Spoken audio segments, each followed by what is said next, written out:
advantages when they hit spikes in their comp, when their team was strong. They weren't able to capitalize on situations that were working for them. But we'll see whether they can turn it around here. Of course, this team definitely able to do so if they manage to get on top. But Kalista needs to be mentioned, and I'll see whether she gets put on the ban list. But so far, it's an identical copy as far as these bans are concerned. Yeah, so certainly looks like that's going to be the way. Kalista is taken double away. AD bans. So a lot of respect to Crystal now, and maybe the new Tristana comes through. One can only hope. We can hope and dream for new Tristana. Haven't seen her yet at all in any competitive play, and I'm just not sure whether she's even strong or weak or anything. I've played her once, I got confused, and man, I'm looking forward to seeing the likes of Crystal bring out this sort of high-performing champion of old. See whether she's transformed into something that they still want to play. Snake taking a little while on their final ban here. It is going to be Rengar taken away from Insec.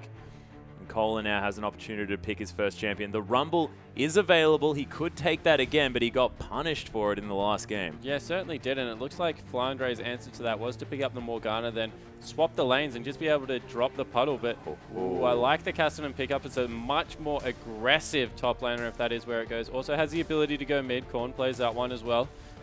And Insec had a better showing. He kind of is our key matchup at the moment. So if we check in with how he went, a lot more assists, still not many kills in there. Early pressure not fantastic, and did give up a lot of his jungle pressure. So after that first blood, it did seem to rattle him a little bit. So yeah, I would be interested to see if once again he goes back to the Lee Sin, or if he tries something just out of this world. He went Kha'Zix yesterday, maybe a Pantheon, a Fiddlestick, something along those lines, just to shake it up and try and get himself back in a groove. Yeah, I'd be very happy to see him on that Pantheon as well, with a lot of early control.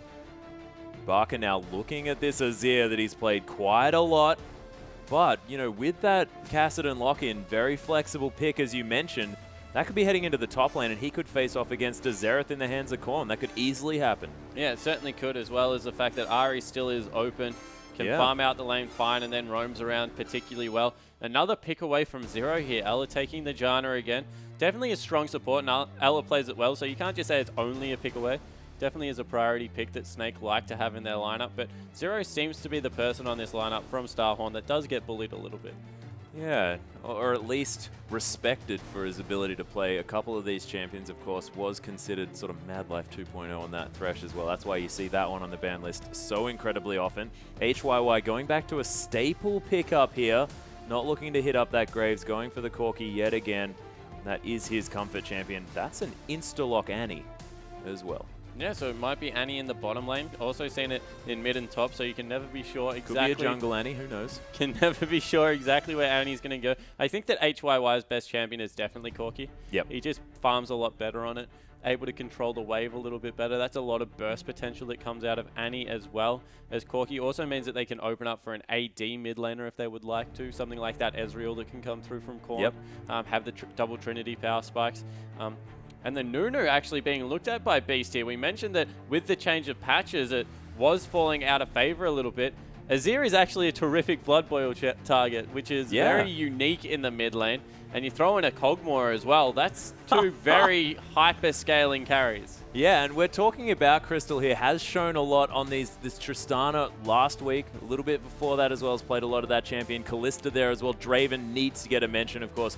Pentakilling on that champion, but earlier on, Crystal was known as a Kog'Maw player. Yeah, and he's picked it up a couple of times as well, and he definitely does well with it. It's an awesome hyper carry. They need to keep it safe. There are things like Vi still up, things like Jarvan that can really jump on top of Kog'Maw and make his life a little bit unpleasant. Throw in an Aurelia and a Cassidy, and that's a dive-heavy backlane already, and it will actually be a Hecarim jungle coming through from Insec. I know because he's taken Ghost. Yep. And that will be fun. I'm incredibly excited to see it. This is sort of the Insec flavor, isn't it, as well? Like, they lose the first game. Insec just goes, I just want to play something fun and rampage around the jungle.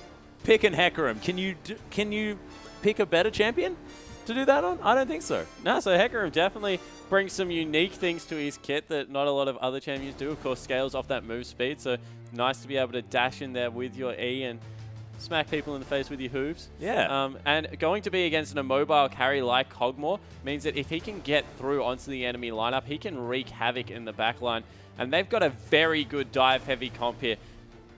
It will be on HYY to kind of stay by himself and just survive these team fights, but it's going to be all about repetitive dives coming in from all these lane, the top, mid, and jungle. Yeah, and a lot of sort of defensive play to come through on the side of Snake here as well. They are very much relying on these carries in Barca and Crystal in order to get their damage down. Flandre, again, on this utility top laner in Morgana, was very happy to pick that one up in the last matchup. Going to be a little bit different now that he's against Cola, but is that going to be, again, more of this farm lane situation? Yeah, it certainly looks like it will be a farm lane situation. We'll talk about that in a second. Okay, so I think that they like to take Morgana into lane swaps. Mm-hmm. So it looks to be the fact that they're looking to pick on the Aurelia one more time, get into a lane swap, get Flandre a level 5, and then he can just walk up to the minion wave, drop the puddle on the back line and be able to get CS that way, and does very well without CS. That's why you see Morgana as a support position, because there's a lot of utility through the Black Shield, through the ultimate and the binding to really not need that farm. Of course, scales very well AP ratio-wise with it. So that seems to be the tactic that Flandre takes into it. I would be very hesitant to think that he would go head-to-head with an Aurelia in lane because of the passive that comes through, all that tenacity. Those Dark Bindings just won't be holding up the Aurelia for long enough for him to be able to farm out. And Aurelia, after getting that Sheen, does a lot of mixed damage to get through the Black Shield. Yeah, that's true. Equilibrium Strike can almost cut that thing in half. Yeah, it certainly will be. He'll be able to get through that. That would be max first in a one-on-one lane. And just the bully potential that can come out from an Aurelia if it starts snowballing is something they probably don't want to commit to. No, we'll see whether they can turn it around there. But I am excited to see this Cassidy in the mid lane against Azir. And let's see it right now. Let's hop onto the Rift.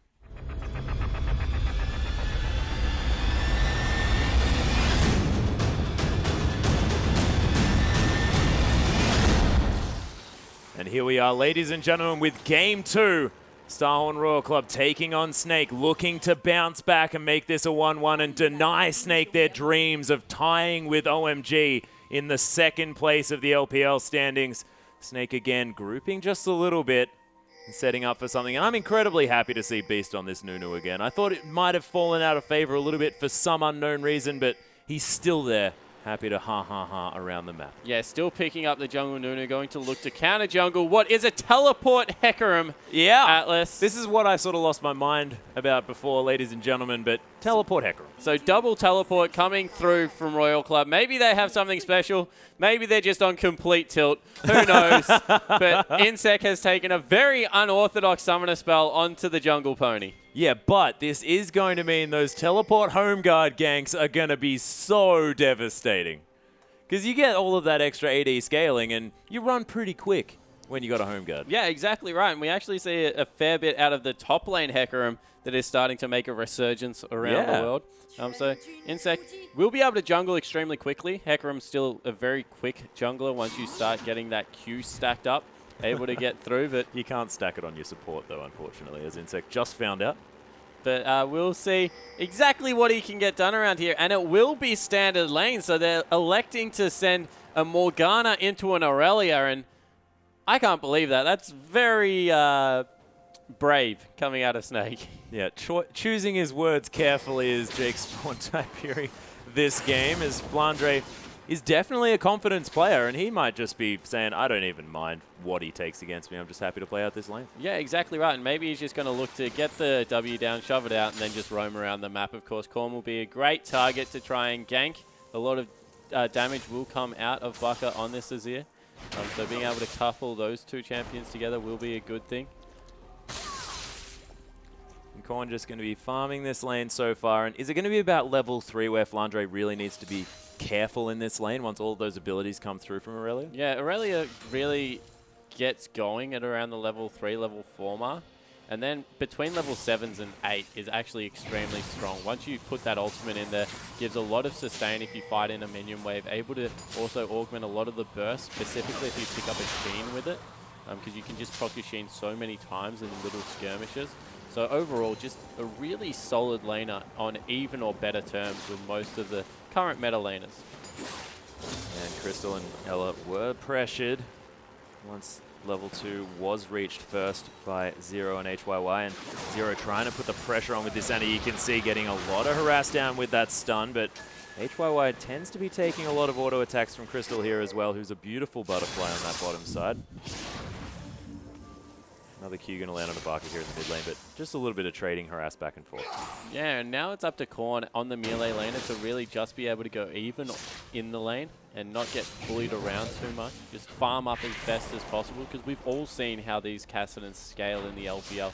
They go absolutely nuts, and it looks like it is up to Flandre to just push in this lane. But that puts a wave in very comfortable control for Aurelia. Aurelia, one of the best top laners for wave manipulation, can freeze and push very well because it does very little damage to creeps with just last sitting, but it can also, I guess, shove out the wave with the Hiten style and the Blaze Surge coming through. And Flandre doing a lot of work harassing with his puddle here as well while Kohler tries to farm under that turret. It's an interesting adaptation here to the top lane meta as far as Morganas are concerned, trying to give Kohler as hard a time as possible, but it's a bit frustrating when your puddle only just doesn't kill the last minions. Yeah, it certainly is, and we see that he is repetitively shoving in, but still has a CS disadvantage. So lane so far going much better for Kohler this time around. I think he has more CS now than he had at the 9-minute mark, so he would be a much more happy chappy. Yeah, you could imagine he was getting that equalizer and saying, yes, I also have double-digit farm. And that is an unfortunate situation to happen for any Rumbles, but as we saw, he didn't suffer too much. It was sort of his team suffering around him towards that mid-game stage. Royal Club still were in it for quite some time. We'll see whether they can get their mojo back on the Rift this game. Yeah, and Sightstone, the first pickup here from B, so sticking to the old build, not going for any aggressive jungle items or even that defensive Juggernaut, just electing for vision control and looking to get eyes on Insec. And when you're playing an unpredictable champion like a Hecarim, who knows what his gank path is going to look like, so not a bad move to get a little bit more control around the map early. Yeah, and Ella has been so comfortable in this Janna as well, shielding up Crystal exactly when he's going to be taking damage and putting down his harass here as well. They have control back in this lane, and it's been a while since we saw the Corki-Kog'Maw matchup.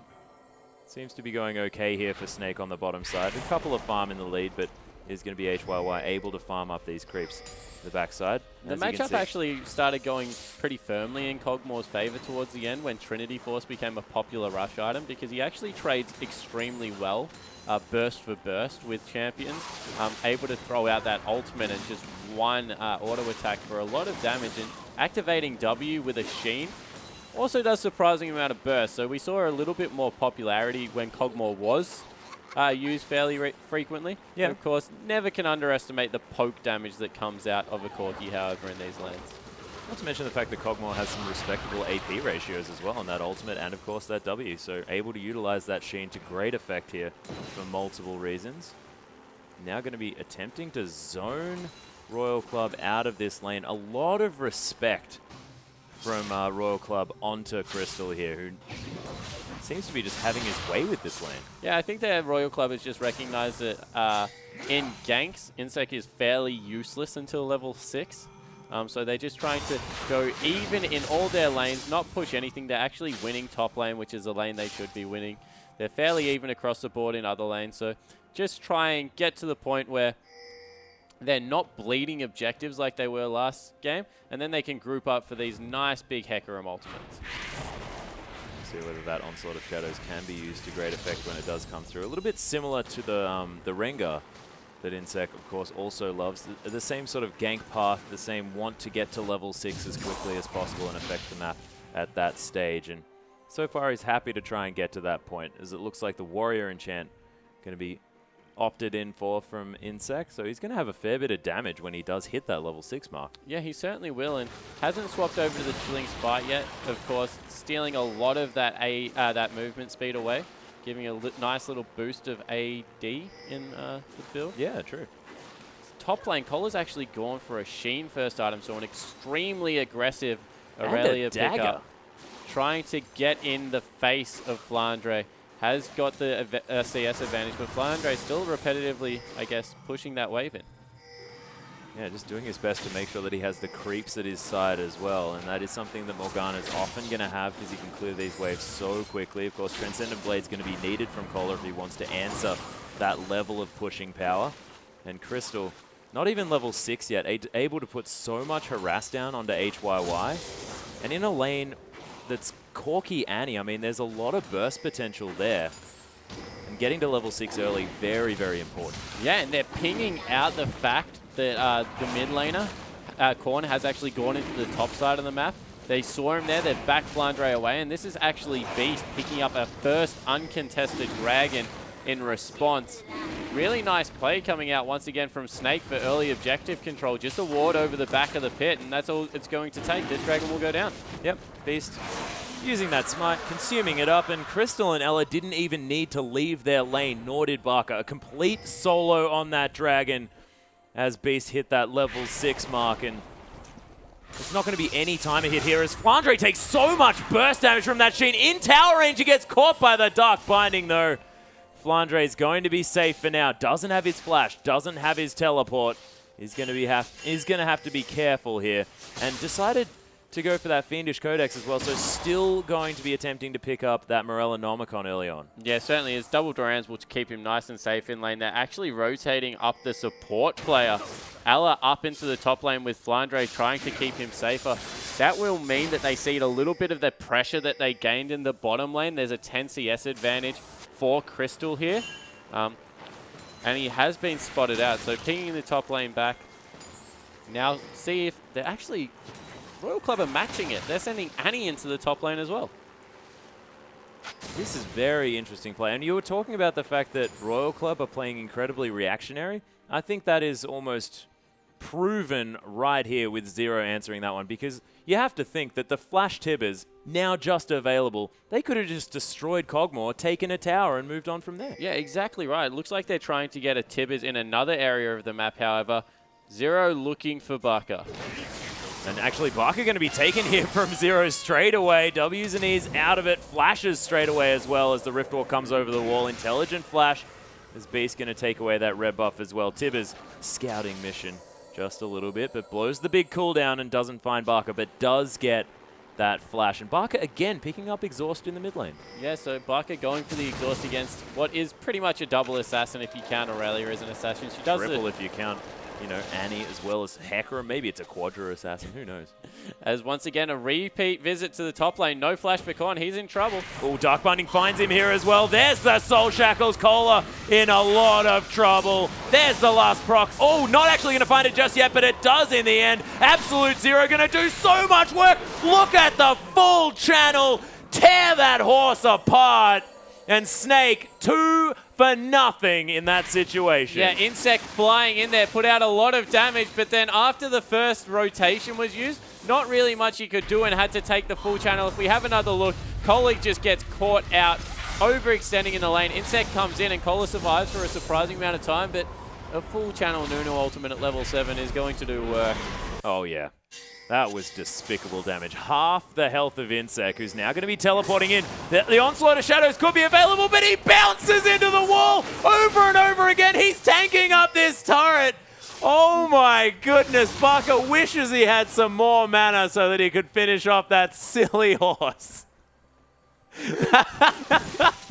That was an interesting play coming through there. So the horse galloping around, didn't have an ultimate to get through the damn Emperor's Divide. Oh, gets knocked into turret range. So now map control completely on the side of Snake. They've got a 2,000 gold advantage, 20 CS advantage in bot and mid, and the game's slowly slipping away here from Royal Club, you feel. Yeah, Royal Club were looking to sing that My Horse is Amazing song, but it just didn't quite work out at that stage as Cola going to try and clear up this top lane and ceded a little bit of an advantage, but still has 10 CS in the lead. Doesn't quite have his Trinity Force available just yet, but it is going to be done very soon. Another 600 gold or so necessary to finish off that item. And Home Guard mobility boots from Insect, unable to pay off just yet. The Tibbers actually lands onto Crystal here. It's a nice Monsoon for that disengage, and big cooldown now used in this bottom side. Tibbers wants to be taken for that sweet 50 bear gold, but doesn't come in. Yeah, and 4 members were actually rotating down from Snake here, so not really much they can do. Insect now looking to match. There's 3 at the turret. Now they're bringing down Casanova. Looks like they're just giving this one up. So second turret of the game will fall for Snake. They've got complete control over the bottom half of the map. And Crystal going to be answering with his Trinity Force Power Spike a little bit before HYY's. You have to think that he probably has the money sitting in his back pocket to pick that one up. 1,600 gold, so yeah, easily going to be able to grab that item. I believe 1,800 now sitting in his pocket, so yeah, he's got it. Yeah, he certainly has. We'll just be able to back off now. That's great timing for the next Dragon as well. Snake, complete control over it. Even Flandre in the top lane looking to get busy. Pop the ultimate, bullying Cola out. And this is terrifying when a matchup that we thought was definitely going to be in favor of Royal Club is now going in the way of Flandre, thanks to Beast and his fantastic ganking power there on that top side. It's 2-0 Morgana doing work up here. Yeah, it certainly is. And any matchup where, even if it goes against you, if you pick up an early double kill, probably going to swing back in your favor. So interestingly, Flandre enjoying the 2 kills that were nearly gifted to him, the second one on a silver platter. Yep.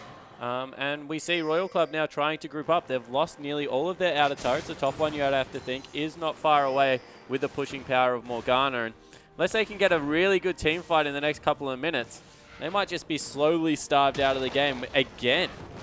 And 25 seconds on that Dragon here as well. Soul Shackle's probably going to match that timer very closely here from Flandre, whose teleport just came up again. Sun Turret going to be used in this mid lane. We didn't even mention when Barker managed to push that wave in enough times to be able to take that turret, and that's what's going to happen here against Korn on this Cassidy, who can't really answer back too much in the earlier levels of this game. And Blue Steel coming in as well, and Snake just starting to run away with it. Yeah, they've got complete control over every area of the map. Even this Dragon area where there's 3 members on the top side of the map, they're still trying to contest Vision against Insect, who is maybe getting caught out. No, he'll just be able to clippity-cloppity his way back into his own jungle. But that Dragon's now up with teleports available and 0 on the top side of the map. Once again, just might be given over to the Snake lineup. Yeah, you can see Insect was so squishy on this Hecarim as well. You have to think that if he onslaughts into these fights, he's just going to melt, which we saw. So, second Dragon of the game given over to Snake. Yep, donated. Happy birthday, Snake. There you go, Beast. You're looking fantastic on this Nunu. 100% kill participation. Have a Dragon. No worries at all. Going to be able to clear out this minion relatively easily as well. Using that Blood Boil to get himself around this map very quickly. And Beast on this Nunu has just always looked impressive. Yeah, and this is a part of the composition we didn't really touch on, but they have fantastic siege here on Snake. They've got the Emperor's Divide to be able to shove these people that are going to launch onto the Cogmore back underneath their turret. They've got the Blood Boiled up Cogmore with the Trinity Force going to be able to get those procs out of the Sheen to siege down. Fairly good poke also coming through from Morgana and Azir, so they're going to look to, I guess, get even more aggressive across this map as time goes on and start trying to siege down these tier 2s. Not any of the turrets on the side of Starhorn Royal Club have even got scratches on them. They haven't been able to push in any waves. And is this Snake lineup, I'm looking over it right now, and it's largely sort of a reactionary comp here as well. They do a lot of damage, a lot of work more in sort of a re-engage type fashion, and it's like at this stage when they've got so much control, are they running out of sort of answers as far as how to put pressure on this game themselves? Yeah, so Starhorn, they definitely can't force anything at the moment. They've got the lineup where they need to be able to jump on and delete one of the carries, be it Azir or the Cogmore, but once they're in there, because of how much damage Flandre is going to be doing at this point in the game, and how tanky he is, yeah, it just means that they won't be able to really get the follow-up kills they need. So sure, if they commit all 4 of their dive champions onto one member of Snake, they might be able to grab the Cogmore, they might be able to grab the Azir, but they're definitely not going to get through the rest of the line. But if we look at Royal Club's items here, we do have a couple of Trinity Forces being completed in answer to the one coming through from Crystal. Insect, he's in a lot of trouble. Crystal's tearing him apart, but yeah, Korn coming in as well, but he's just going to have the same fate. Crystal is relentless on this Cogmore. It's ridiculous. Yeah, Trinity Force is such a fantastic item on Cogmore because a lot of Cogmore's kit has hidden power. That Q, of course, coming through. Ooh. Yeah. Force Ball's going to come down. Insect's flanking. Oh, he's coming in. The horse trying yet again. He jumps onto Crystal. Nice Monsoon, but Crystal is most definitely dead. Tries to turn around, and Kathy in surprise trying to do some work, but Ella is getting torn apart from Cola. Royal Club, they're turning it on. Picking up 2 easy kills. Is it going to be answered here by Snake, though? Because the inner turret went down in the mid lane. Beast is now absolutely zeroing this bottom side of the map, and Barker with a lot of tower pressure going to start smacking and W'ing. on this inner turret in the bottom side. Yeah, certainly are, and Beast is that tanky, just happy to tank it up. So 2 kills, traded for 2 turrets. I think Snake come out in the lead of that one. Yeah, Flandre actually coming around here, gets stunned up by Zero as the Tibbers comes down onto his face. This tower, not long for this world, but still on about a third health, so it's going to be fine. Tower deciding that it wants to take down Tibbers is going to get the 50 gold for itself.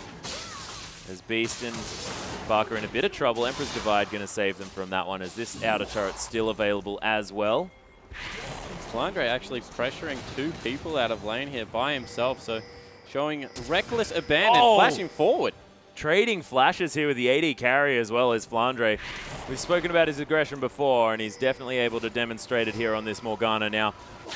Is that a Riley's Crystal Scepter this one? Yeah, it looks like it certainly is, as Crystal takes... Yeah, Crystal's just going to destroy Insect, but Collar and Korn not going to have any of it as he gets a nice Cathian surprise over a couple of members, but Beast around here just a little bit too late, unable to save his AD carry. Bilgewater Cutlass now completed for Crystal. Wants to go for that Blade of the Ruined King with that beautiful synergy with the Bioarcane Barrage. And once again, Snake just looking like they're the superior map movement side. Sure, Starhorn Royal Club, they've picked up, they've equalized the kill. A lot of that is once again on the mid laner. Hassanen is no slouch in the late game, so you have to keep an eye on him, but it's 5 turrets to 0.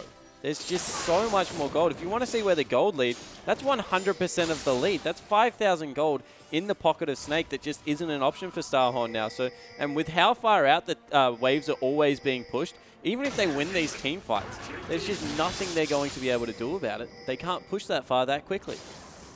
No, and Snake looking to capitalize on this one as well. They got pings all over this Baron, which is where they want to be gathering their vision. Trying to get deep wards down here as well as the Snake members, 5 strong. They're just going to start off the Baron. Yeah, and why not? They do so much damage to it. Azir and Kog'Maw, very good Baron control. Looks like they will be collapsed on here by Insect. Yeah, but look at this Baron. It's going down so low. Soul Shackle's in the backside.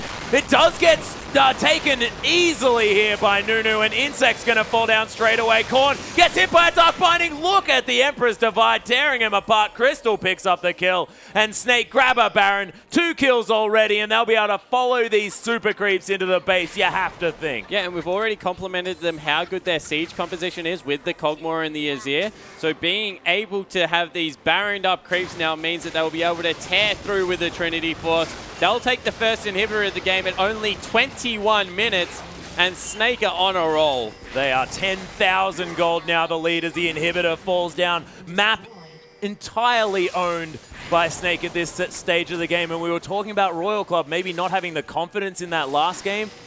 That's been epitomized right here. Yeah, it certainly has. They look like a team confused. Once again, just bleeding objectives across the board. This game has the danger of being a complete shutout. With the exception of 3 kills, nothing has gone in Royal Club's favor. And look at Snake moving around this map so beautifully as well. Baron into a couple of kills, inhibitor.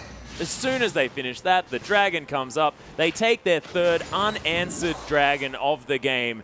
And that's the movement speed. That's when they want it as well. This is the time where they want to be putting pressure everywhere, and they have the opportunity to now with a little bit extra movement.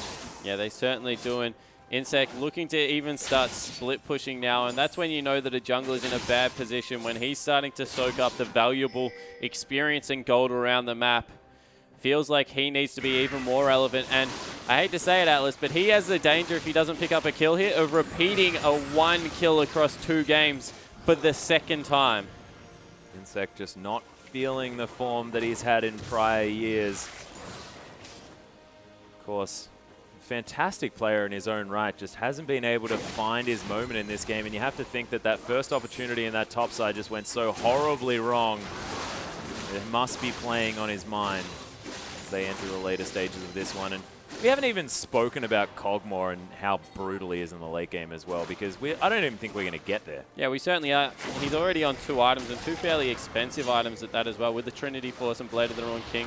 And there's just no armor on the side of Starhorn Royal Club to deal with it. Kog'Maw will absolutely tear through anyone he wants at this point in the game. Yeah, and especially turrets here as well, as this inner is getting decimated by that siege creep, as well as Crystal. Beast going to wander through, give his friend a bit of a blood boil, as Zero's getting torn apart here as well. Look at the living artillery do work in that backside, and Was that just an ultimate to clear out the way? Flandre, though, he's getting collapsed on here on the bottom side. They do manage to pick up the kill, but they needed 3 members. The inhibitor down on the mid side. The Monsoon going to be used as they take down this inhibitor turret in the top side of the map. And Snake so fantastic at getting the trades to go the way they want them to. Yeah, they had to commit 2 ultimates to killing that, and they lose another base turret. Sure, Royal Club are picking up kills here, and that's fantastic, but they're just outclassed across the board. Every lane going in Snake's favor in the end, and with 2 open inhibitors now, Snake can just wait for the next Baron to come up, secure that one, rotate themselves into the base, and probably finish this one out. It will be about a 27-minute game, you would think, but Royal Club, they need to start praying for a miracle. I'm thinking the lines of overcommitting and falling on Nexuses and into the fountains. Yeah. Otherwise, nothing is going to stop it. Yeah, what could happen there? Is it going to be Insec using his E and pushing people into the fountain? Yeah, maybe. That might be how it's going to work here as Royal Club out of a lot of options. They're even committing to a last whisper second item path on Corki. Just if you look across the board, just bad decisions being made, being forced to be made across everything. There's just nothing they can do. They've got a Hex Drinker for a bit of mid-game power on their late-game scaling Aurelia. Maybe only Korn is a person that could truly stand up to Bucker at this point in the game, but even in the mid lane, there's a 2,000 gold discrepancy. It's just such a commanding lead for Snake.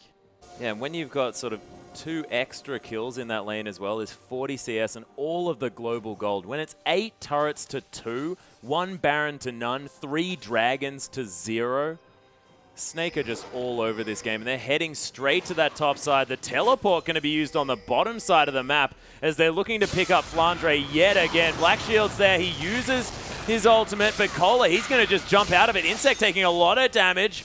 And Flandre, he's going to use that flash. He wants to actually try and escape from this one. Dark Binding does land. He gets back to the tower as Snake decimate the base of Royal Club. Yeah, they're still going for it on the bottom side. Cola, unfortunately, won't be able to pick it up. They lose a second inhibitor, and maybe this is just Insect trying to get a little bit of mojo back. He's recognized that the game is over. Why not go for some kills? Unfortunately, though, even that's not working. No, can't catch a break, can he, on this horse? A little bit unfortunate. Chris are going to take away the Gromp and then head back into this top side, because why not? There's Farm there, and he's an AD carry. He's going to be followed just a little bit. You have to give Insec a bit of respect on this horse, because he's pretty damn quick. If he's nothing else, he's definitely quick. Oh, and oh so glamorous prancing around the fields of Summoner's Rift. He looks beautiful. Oh, he does. He does. Pegram is one of the most visually stunning characters, if nothing else, so I can understand the pickup there from a purely aesthetical point. When the analyst is talking about the champion pick being an aesthetically good choice, you know something's gone wrong for your team, ladies and gentlemen. Is Crystal going to take away the Raptors as well, Snake? You were right when you were saying that they might be just waiting for this next Baron before finishing this game off. They did manage to pick up another inhibitor in that time, and maybe they're going to get impatient and take down this middle lane inhibitor as well. But every member of Royal Club is alive, and Nexus turrets do relevant damage, and Snake may not necessarily want to dive there without the help of some powered up minions. 30 seconds is the timer now for both of these neutral objectives as they come up. And with Snake's ownership of the map, they'll happily take that one down. And this inhibitor, you have to think, is probably just going to die straight up to this Kog'Maw, who does a lot of damage. Yeah, Kog'Maw at this point in the game does so much damage. Picks himself up a crit cloak as well with that. Oh. Whoa. That's just flat out auto attack. Zero had his stun, but he couldn't get in range. Crystal's going to get blown up, though, as Ella tries to Monsoon them out. Look at that Empress Divide tearing through the dive comp of Korn and Insec, and Cola now getting ripped apart. It's Bucker's turn to show his power as Flandre picks up Cola. This inhibitor going to fall down. Super Creep streaming into the base as well, and only the bottom lane available for Royal Club. It was a valiant effort to go on top of Crystal, but if you only get him and Barker's still there, he still has so much damage. These Nexus turrets are going to get torn apart as Barker, no, he just actually wants to pick up the kills. He's even going to ignore the fact that he can win the game.